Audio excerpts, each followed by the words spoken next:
একদিন সন্ধ্যাবেলায় অঞ্জলি বাথরুমে স্নান করছিল এবং তার সৎ ছেলে বিশাল তাকে লুকিয়ে লুকিয়ে দেখছিল।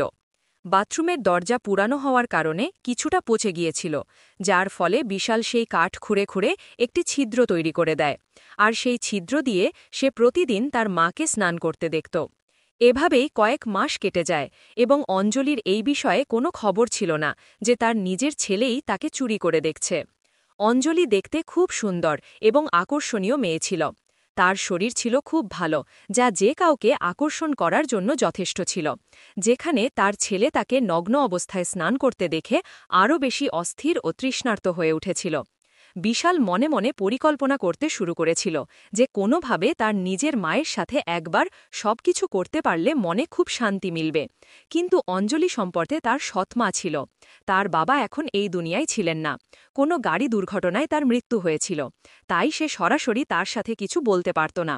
তার ভয় ছিল যে যদি সে তার নিজের মাকে কিছু বলে তাহলে সে তার উপর রাগ করতে পারে, অথবা তার দাদাকে সব বলতে পারে, যার ফলে তার সম্মান ধূলিসাৎ হয়ে যাবে এবং দাদা তাকে বকবে তা আলাদা, আর কে জানে তার বাবা তার সম্পর্কে কি ভাববেন। এখন বিশাল এই বিষয়ে অনেক ভাবতে শুরু করেছিল, কিন্তু সে জানত না যে তার সৎ মাও একই জিনিস চাইছিল। তারপর একদিন খুব বৃষ্টি হচ্ছিল। যখন অঞ্জলি কাপড় ছাড়তে ছাদে গেল, তখন বিশাল তাকে তার কোলে তুলে নিল এবং ভালো বন্ধুরা, স্বাগত আপনাদের আমাদের আজকের গল্পে। বন্ধুরা, বিশাল প্রতিদিনের মতো তার মা অঞ্জলিকে লুকিয়ে লুকিয়ে দেখত। এই বিষয়ে অঞ্জলির কোনো জানা ছিল না। বিশাল এই বিষয়ে অনেক ভেবেছিল যে সে কিভাবে তার মাকে রাজি করবে।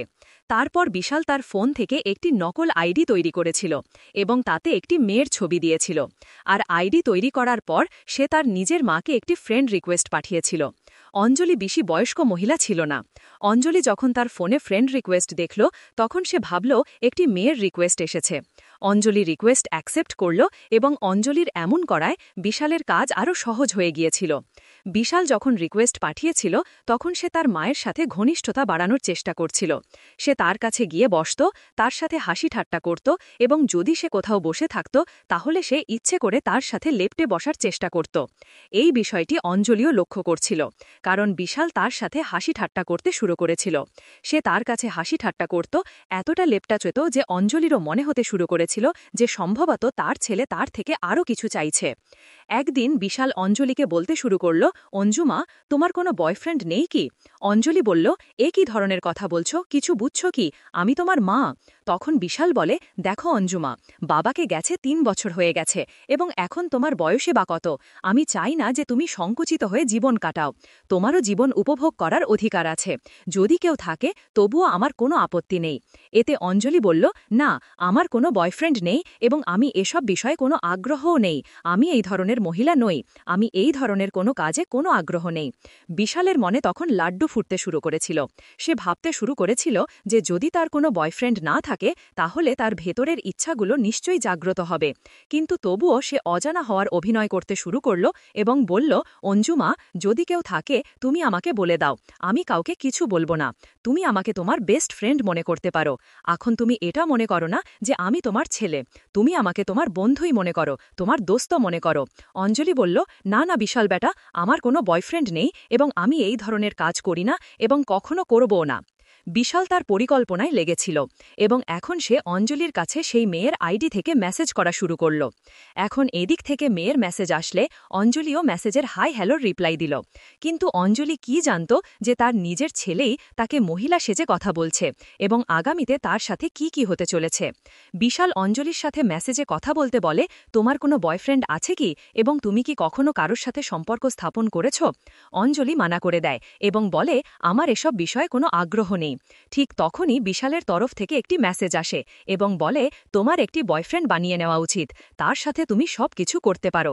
এতে তুমি খুব ভালো বোধ করবে এবং অনেক আনন্দও পাবে। আর আমি তো আমার ছেলের সাথেই অনেক উপভোগ করি। যখনই আমার ইচ্ছা হয় আমি আমার ছেলেকে আমার কাছে ডেকে নিই এবং তারপর আমরা মা ছেলে একসাথে সব কিছু করি। এই কথা শুনে অঞ্জলি বিস্মিত হয়ে জিজ্ঞাসা করল, তুমি কি তোমার নিজের ছেলের সাথে এসব করো? তখন ওই পাশ থেকে উত্তর এলো, হ্যাঁ, আমি আমার ছেলের সাথেই উপভোগ করি। বাইরের কোনো পুরুষ বা ছেলের উপর আমার বিশ্বাস নেই। কে জানে কখন কে প্রতারক হিসাবে বেরিয়ে আসবে। তাই আমি আমার নিজের ছেলেকেই বয়ফ্রেন্ড বানিয়েছি এবং তার সাথে অনেক উপভোগ করি। আমরা মা ছেলে যখনই ইচ্ছা করি একে অপরের সাথে উপভোগ করি এবং আমাদের জীবন এইভাবেই কাটাচ্ছি। বন্ধুরা, এখন অঞ্জলির মনেও এই ধরনের চিন্তা আসতে শুরু করেছিল। সেও ভাবতে শুরু করেছিল, যদি সেই মহিলা তার ছেলের সাথে এসব করতে পারে, তাহলে আমিও কেন আমার ছেলের সাথে এই ধরনের সম্পর্ক গড়ে তুলে দেখি না। যাই হোক, সে তো আমার সৎ ছেলে, কিন্তু নিজের ছেলেকে এটা বলার সাহস তার ছিল না। তাই এখন অঞ্জলিও তার ছেলের সাথে কিছুটা আলাদা ধরনের আচরণ করতে শুরু করেছিল এবং তার পরিবর্তিত আচরণ দেখে বিশালের মনেও লাড্ডু ফুটছিল। সে বুঝে গিয়েছিল যে আমার কথার তার ওপর প্রভাব পড়েছে। অঞ্জলিও এখন বিশালের কাছে এসে তাকে বলতো, জানাতো, তার সাথে ভালো ভালো কথাও বলতো, হাসি খুশিও শুরু করেছিল। এমনকি দুজনেই বেশ আটকে আটকে একে অপরের সাথে কথা বলতে শুরু করেছিল। অঞ্জলির মনে অনেক কিছু চলছিল। একদিন হঠাৎ বৃষ্টি এলো। ছাদে অঞ্জলি কাপড় শুকানোর জন্য রেখেছিল এবং অঞ্জলি দৌড়ে ছাদে গেল এবং যখন সে ছাদে পৌঁছাল তখন সে সব কাপড় নামিয়ে ফেলেছিল, কিন্তু একটি কাপড় দড়িতে আটকে গিয়েছিল। দড়িটি উঁচু হওয়ার কারণে অঞ্জলি অনেক চেষ্টা করছিল, কিন্তু সেই কাপড়টি বের করতে পারছিল না। তখন সে তার ছেলে বিশালকে ডাক দিল। বিশাল তৎক্ষণাৎ ছাদে পৌঁছাল। তখন অঞ্জলি তাকে বলল যে কাপড়টি তারে আটকে গেছে, তুমি একটু বের করে দাও। বিশাল বলল, আমি তোমাকে কোলে তুলে নিই এবং তুমি সেটি ভালো করে বের করে নাও। সে সুযোগ দেখে তৎক্ষণাৎ তার মাকে কোলে তুলে নিল এবং অঞ্জলি সেই কাপড়টি তার থেকে নামিয়ে ফেলল। এখন এই দুজন মা ছেলে একে অপরের খুব কাছাকাছি ছিল। ঠিক তখনই বিশাল অঞ্জলিকে এদিক ওদিক স্পর্শ করতে শুরু করল। তার সাথে আটকেলি খেলতে শুরু করল। অঞ্জলিও এর কোনো বিরোধিতা করল না। সেও তার সমর্থন দিল এবং দুজন মা ছেলের মধ্যে সেখানেই ছাদে বৃষ্টিতে সবকিছু হয়ে গেল, যা সম্ভবত হওয়া উচিত ছিল না।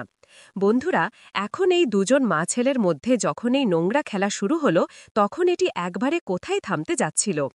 এখন এই দুজন মা ছেলে যখনই সুযোগ পেত তখনই একে অপরের সাথে উপভোগ করত। এভাবেই কিছু মাস কেটে গেল এবং পরে অঞ্জলি জানতে পারল যে সে প্রেগনেন্ট হয়ে গেছে এবং তার গর্ভে তারই ছেলের সন্তান বেড়ে উঠছে। এটি শুনে বিশালের পায়ের নিচ থেকে মাটি সরে গেল। সে ভয় পেয়ে গেল। তার মনে হল যে যদি এই কথা দাদাজিকে জানা যায় তবে খুব বেশি ডান্ডা পড়বে এবং মারও পড়বে, আর সমাজে এই কথা ফাঁস হয়ে গেলে খুব বদনামি হবে। সবাই বলবে যে তুমি নিজের মায়ের সাথে এসব করেছ। এখন এটাই দেখার বাকি ছিল। তখন তারা দুজন মিলে প্ল্যান করল যে এই শিশুটির অ্যাবর্শন করিয়ে নেবে। পরের দিন এই দুজন স্বামী স্ত্রী সেজে হাসপাতালে পৌঁছাল, কিন্তু হাসপাতাল স্টাফ অ্যাবর্শন করতে রাজি হল না। ডাক্তার স্পষ্টভাবে অস্বীকার করল যে আমরা এই ধরনের অ্যাবর্শন করি না। এটি শুনে দুজন মা ছেলে বেশ টেনশনে পড়ে গেল। এই দুজন মা ছেলের কাছে তাদের জীবন মৃত্যুর চেয়েও খারাপ লাগছিল। ওদিকে বিশাল ভিতরে ভিতরে কষ্ট পাচ্ছিল। তার মনে হচ্ছিল যে যদি এই কথা সবাই জানতে পারে তবে সমাজে তার ইজ্জত নষ্ট হয়ে যাবে এবং সে কারো সামনে মুখ দেখানোর যোগ্য থাকবে না। কোনোভাবে আমাকে আমার ইজ্জত বাঁচাতেই হবে। এখন এই লোকেরা একে একে অনেক জায়গায় চেষ্টা করল। যতদূর তাদের পরিচয় ছিল সেখানে তারা চেষ্টা করল, কিন্তু অ্যাবর্শনের জন্য কোনো হাসপাতাল রাজি হল না। যেখানেই তারা যেত প্রতিটি হাসপাতাল বলতো যে তুমি অন্য কাউকে নিয়ে এসো, তোমার বাড়ি থেকে কোনো সিনিয়র বা বড় কাউকে নিয়ে এসো। দিন কেটে যেতে লাগল। বিশাল এখন মনে মনে খুবই বিরক্ত হতে শুরু করেছিল এবং রেগে যেতে শুরু করেছিল। তখন বিশাল একটি প্ল্যান করল এবং তার মাকে বলল যে তুমি কাল আমার সাথে একটি নতুন জায়গায় যাবে, সেখানে আমি তোমাকে নিয়ে যাব। সেখানে তোমার অ্যাবর্শনও হয়ে যাবে এবং সহজেই আমরা এই সমস্যা থেকে মুক্তি পাব। অঞ্জলি পরের দিন বাড়ি থেকে পার্লার বলে বেরোল। কিছুক্ষণ পর বিশালও কলেজ বলে বেরিয়ে গেল। কিছু দূর গিয়ে দুজন মা ছেলে মিলিত হল। বিশাল অঞ্জলিকে বাইকে বসালো এবং তাকে জঙ্গলের দিকে নিয়ে যেতে লাগল। যখন তারা জঙ্গলের দিকে যাচ্ছিল তখন অঞ্জলি তাকে জিজ্ঞাসা করল যে এই পথ তো জঙ্গলের দিকে যাচ্ছে, আমরা কোথায় যাচ্ছি? তখন বিশাল বলল, চিন্তা করো না, যে হাসপাতালটি আছে তা একটু ছোট এবং এই জঙ্গল পার করলেই সামনে একটি হাসপাতাল আসবে। সেখানেই আমি তোমার অ্যাবর্শন করিয়ে দেব এবং সেখানেই আমাদের এই সমস্যার মূলও শেষ হয়ে যাবে। জঙ্গলের মাঝে তারা পৌঁছে গেল এবং একটি ধ্বংসাবশেষের মতো বাড়ি দেখা গেল। বিশাল সেখানেই গাড়ি থামাল এবং অঞ্জলিকে বলল, এখানেই নামো, ডাক্তার সাহেব এখনই আসছেন, এখানেই তারা আমাদের নিয়ে যাবে। দুজন সেখানেই বসে রইল। তখন বিশাল তাকে বলতে শুরু করল, এখন তো অ্যাবর্শন হতে চলেছে, তাহলে কেন আমরা আর একবার এনজয় করি না? অঞ্জলি কথা শুনে তাকে মানা করে দেয়। সে বলতে লাগল যে এখন আমরা এত বড় সমস্যার সাথে লড়াই করছি আর তোমার এনজয় করার ইচ্ছা জেগেছে, এসব এখন ঠিক নেই। কিন্তু বিশালের জিদের সামনে অঞ্জলিও হার মানল এবং এই দুই মা ছেলে সেখানেই ধ্বংসাবশেষে একে অপরের সাথে এনজয় করল। এনজয় করতে করতে বিশাল তার পিছনের পকেট থেকে কিছু বের করে অঞ্জলির মাথায় কয়েকবার মারল, যার ফলে অঞ্জলির মৃত্যু হল এবং সে অঞ্জলিকে সেখানেই কবর দিল। সেখান থেকে সরাসরি সে তার বাড়িতে এসে চুপচাপ বসে রইল এবং এমনভাবে থাকতে লাগল যেন কিছুই হয়নি। যখন সকাল থেকে সন্ধ্যা হয়ে গেল এবং অঞ্জলি বাড়িতে ফেরেনি, তখন দাদাজির টেনশন বাড়তে লাগল। তিনি জিজ্ঞাসা করতে লাগলেন, বিশাল, তুমি কি অঞ্জলিকে দেখেছ? অঞ্জলি এখনও কেন ফেরেনি? একটু খোঁজ করো। তারপর সব জায়গায় অঞ্জলিকে খোঁজা হলো, কিন্তু সে কোথাও পাওয়া গেল না। ধীরে ধীরে দিন কেটে গেল, পুরো রাত কেটে গেল, কিন্তু অঞ্জলির কোনো খোঁজ পাওয়া গেল না। তখন পরের দিন দাদাজি পুলিশের কাছে গিয়ে রিপোর্ট করলেন। তখন পুলিশ তাদের তদন্ত শুরু করল। পুলিশ অঞ্জলির পার্লারে গিয়ে খোঁজ নিল। অঞ্জলি সেই দিন পার্লারে আসেনি। পুলিশ তো পুলিশই, তার সন্দেহ সবার ওপর হয়।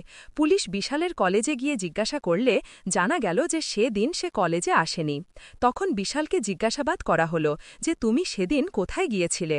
তখন বিশাল বলল, আমি কলেজ পর্যন্ত গিয়েছিলাম, কিন্তু আমি ফিরে এসেছিলাম, আমি কলেজের ভিতরে যাইনি। পুলিশ তাকে বেশ কঠোরভাবে জিজ্ঞাসাবাদ করল, কিন্তু সে তখনও ভেঙে পড়ল না। তাই পুলিশের ধারণা হল যে হতে পারে এতে সে জড়িত নয়। ধীরে ধীরে এই বিষয়ে অনেক সময় কেটে গেল, কিন্তু কেস এখনও কোনো সিদ্ধান্তে পৌঁছাতে পারেনি।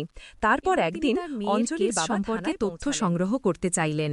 তখন পুলিশ এই কেসকে নতুনভাবে দেখতে শুরু করল এবং অঞ্জলির পুরনো থেকে পুরনো সোশ্যাল মিডিয়া অ্যাকাউন্ট খুঁজে বের করা হল এবং সোশ্যাল মিডিয়া অ্যাকাউন্টে একটি নতুন আইডি পাওয়া গেল, যে আইডি থেকে বিশাল তার সাথে মহিলা সেজে কথা বলত। তার আইপি অ্যাড্রেস থেকে বিশালের খোঁজ পাওয়া গেল যে এই আইডি বিশাল চালাচ্ছিল এবং সে নিজের মায়ের সাথে এইভাবে সোশ্যাল মিডিয়ার মাধ্যমে কথা বলছিল। পুলিশ তৎক্ষণাৎ তাকে গ্রেফতার করল। বিশালকে গ্রেফতার করার পর যখন পুলিশ তাদের পদ্ধতিতে তাকে জিজ্ঞাসাবাদ করল এবং কঠোরভাবে এগিয়ে এলো, তখন বিশাল পুরো ঘটনা পুলিশের সামনে বলল এবং কথা শুনে তার দাদাজি এবং অঞ্জলির বাবার পায়ের নিচ থেকে মাটি সরে গেল যে এই দুই স্বগোত্র মা ছেলে একে অপরের সাথে এই ধরনের কাজ করছিল। এবং যখন মা প্রেগনেন্ট হয়ে গেল, তখন সৎ ছেলেই মাকে মেরে ফেলল এবং তাকে কবরও দিল। বন্ধুরা, এই গল্পের উদ্দেশ্য কারও অনুভূতিতে আঘাত করা নয়, কোনো ধরনের অনৈতিকতা বা অশ্লীলতাকে উৎসাহিত করা নয়। এই গল্প একটি বার্তা হিসাবে সমাজকে সচেতন করার জন্য বলা হয়েছে, যাতে মানুষের মধ্যে সচেতনতা ছড়িয়ে দেওয়া যায়, মানুষ যাতে জানতে পারে যে সমাজে কী ধরনের অপরাধ ঘটছে। তাহলে বন্ধুরা, আজকের গল্প কি কেমন লাগল? যদি ভালো লাগে তাহলে দয়া করে ভিডিওটি লাইক করুন, কমেন্ট করুন এবং চ্যানেলটি সাবস্ক্রাইব